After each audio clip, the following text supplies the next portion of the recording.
বিশ্বকাপে আর্জেন্টিনা চুরি করে মিশরকে হারিয়েছে, আর এই চুরির সহযোগী ছিল রেফারি এবং ফিফা সভাপতি, এমনটাই বিশ্বাস এক বাংলাদেশি তরুণের। বিচার চাইতে তিনি ছুটে গেলেন নোয়াখালী থানায়।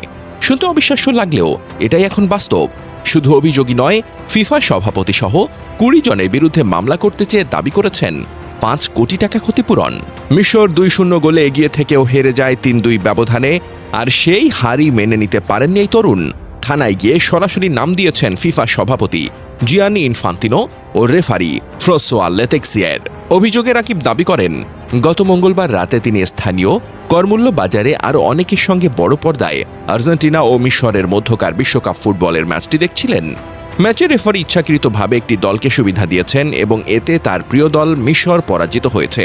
তিনি অভিযোগে ফিফা সভাপতি Gianni Infantino, match referee François Letexier সহ ১৫ থেকে ২০ জনকে অভিযুক্ত হিসেবে উল্লেখ করেন।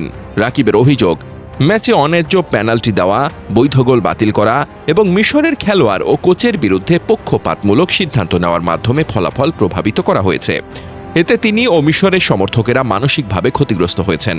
তিনি ফিফার কাছ থেকে ৫ কোটি টাকা ক্ষতিপূরণ এবং অভিযুক্ত ব্যক্তিদের বিরুদ্ধে আন্তর্জাতিক আইনে ব্যবস্থা নেওয়ার দাবি জানান।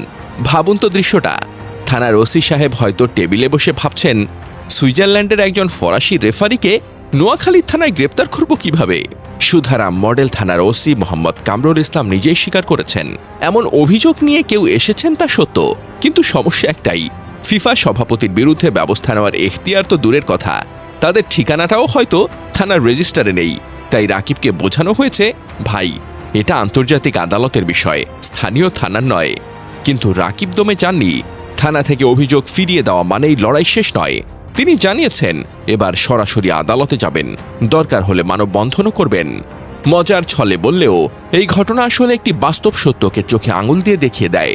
বাংলাদেশে ফুটবল, বিশেষ করে আর্জেন্টিনা, ব্রাজিল, মিশরকে ঘিরে সমর্থকদের আবেগ কতটা গভীর, প্রায় ব্যক্তিগত পর্যায়ের।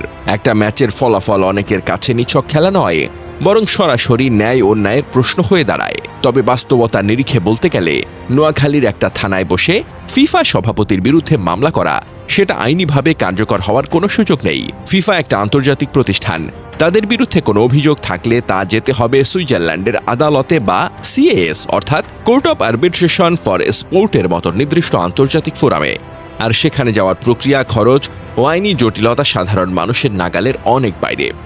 রাকিব ভাই আসলে কি করছেন নিজেও হয়তো পুরোপুরি বুঝতে পারছেন না। ফুটবলের আবেগ এমনই জিনিস, ম্যাচ হারলে মনে হয় পুরো পৃথিবী ষড়যন্ত্র করেছে। রেফারিং বিতর্ক তো প্রতি ম্যাচেই হয়, কিন্তু থানায় গিয়ে ফিফা প্রেসিডেন্টের নামে মামলা দায়ের করা, এটা একদম নতুন লেভেলের ভালোবাসা। ৫ কোটি টাকা ক্ষতিপূরণ চাওয়াটা তো রীতিমতো সিনেমাটিক। ভাই, এত টাকা পেলে তো নোয়াখালীতে প্রতি ম্যাচে বড় পর্দা লাগিয়ে ফ্রি শো চালিয়ে দিতেন।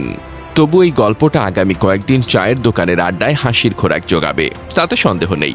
সেই সঙ্গে মনে করিয়ে দেবে, ফুটবল আসলে শুধু একটা খেলা নয়, এটা লাখো মানুষের আবেগেরও নাম।